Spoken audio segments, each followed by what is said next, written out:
Hello everyone. In this video, I want to cover power positions in Rainbow Six Siege. This goes almost hand in hand with regular positioning, but it's a skill you need to know in order to be successful in your games. A power position, in short, is the most powerful place you can be when defending any given site. That's a pretty narrow definition, so of course I'll be expanding on that. If you have not seen my video on map control, I recommend looking into that just so you can understand some references I'll be making. It's not necessary, but it'll help you if you have a difficult time understanding positioning. So, really, what is a power position? Well, a power position is any area on the map that attackers need to take, but you are holding, which causes the attackers to burn utility, time, or lives just to kill you. Pretty much anywhere on the map that is going to give you control of the map flow in a way that heavily impacts the outcome of the round. Attackers must deal with you or they have to change their attack strategy altogether. This position usually has good escape routes, has good cover, and can contest multiple entryways easily. Think of Raptors on Clubhouse when you're defending CCTV and cache. You have natural cover behind the metal plating, you can see multiple entrances like the main breach and the entire garage. The problem is that you just don't have a safe escape route, assuming the attackers know what they're doing. And to note, I did say usually has good escape routes. Not all power positions do, which I'll get to in a bit. This area must be cleared and taken when attacking, otherwise you're going to have a difficult time executing on site. These positions are generally also not played alone, and you should be having teammates support you in controlling them with either crossfires, utility, or information. There are three kinds of power positions I want to cover in this video: anchoring power positions, fallback power positions, and roaming power positions. Each of these serve a purpose, and knowing when to hold or give space is key to playing your defense as well. Firstly is anchoring power positions. This is really just a power position you're going to hold until you either die or win the round. You have to go into this position knowing there really is no way out, so playing until the last second is important. Again, we can use Raptors on Clubhouse. If the attackers open the main wall and want to plant on the default spot or anywhere in CCTV that is safe from Red Hall and cache, they must clear and control Raptors. This makes Raptors a power position and a spot the defenders must hold for as long as possible. You'll usually see defenders stacking plenty of utility in a garage in an attempt to keep their Raptors player alive. Kiba barriers, barbed wire, ADSs, Wamai discs, and pretty much any utility that would slow the defenders down are common to be placed here. Losing these positions usually means giving attackers direct access to an execute. So let's see what that would look like in an overview. Right here, we have our clubhouse, CCTV, and cache overhead. And this is usually what an attacking strategy would look like.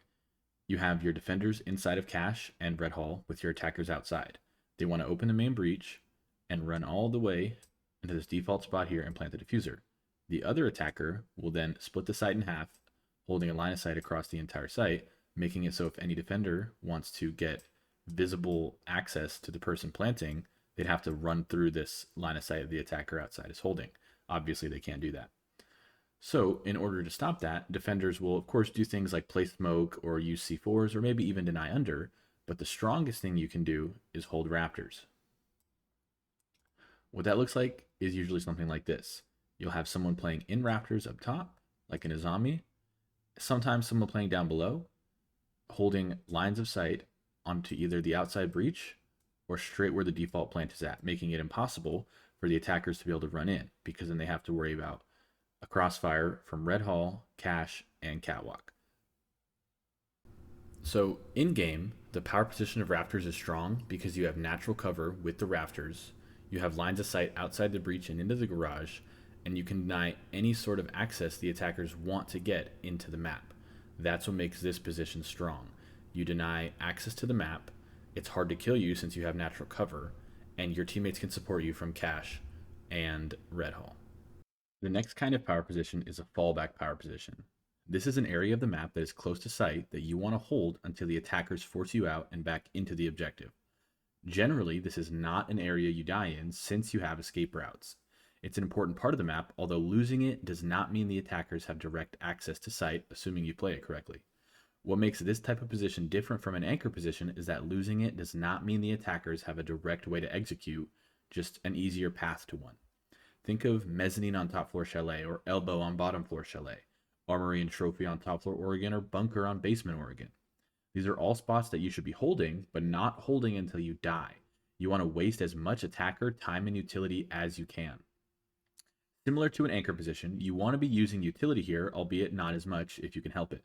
It's not something that you hold that is crucial to stopping the attackers execute, So you don't want to place too much utility here, allowing attackers to push somewhere else much easier.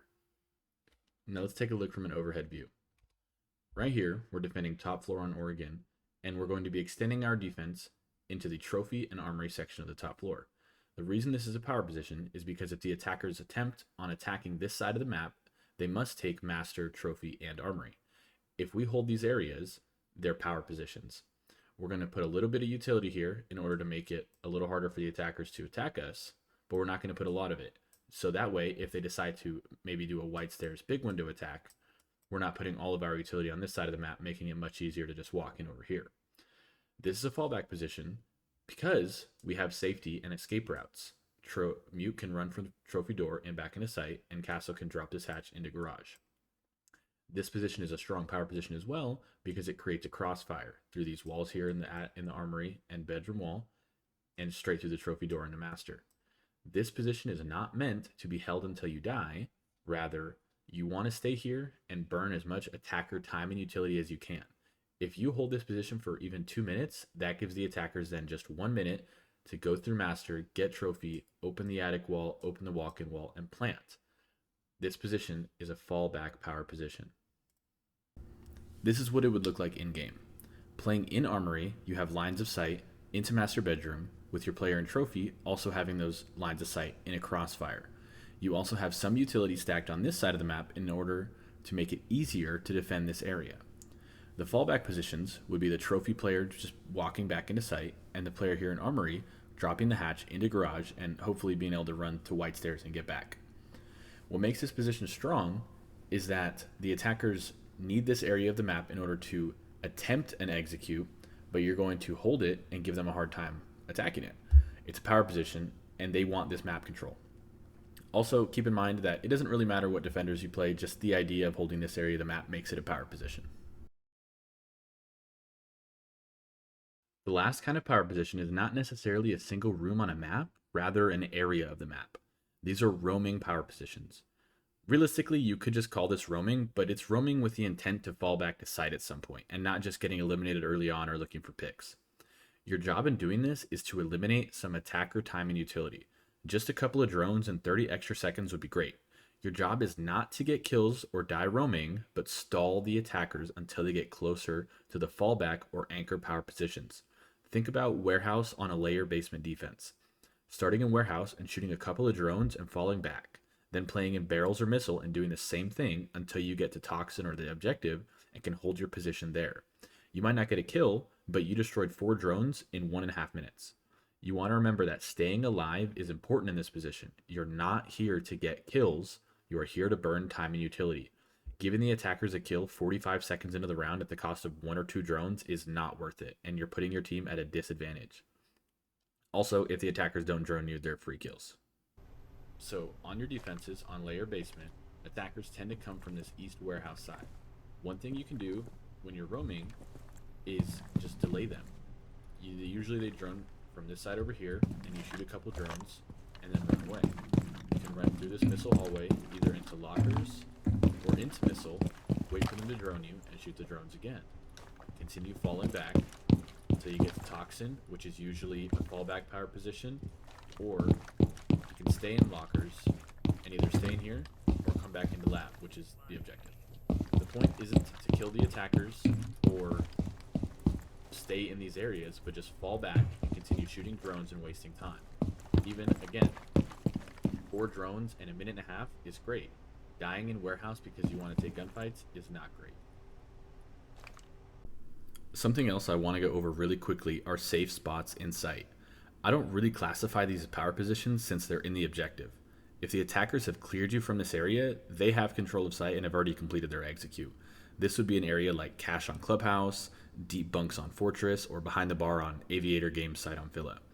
They're important to play, but they're more about contesting that final execute rather than slowing the attackers down from getting to the execute at all. Not every single site you play will have all of these, as it really varies from site to site.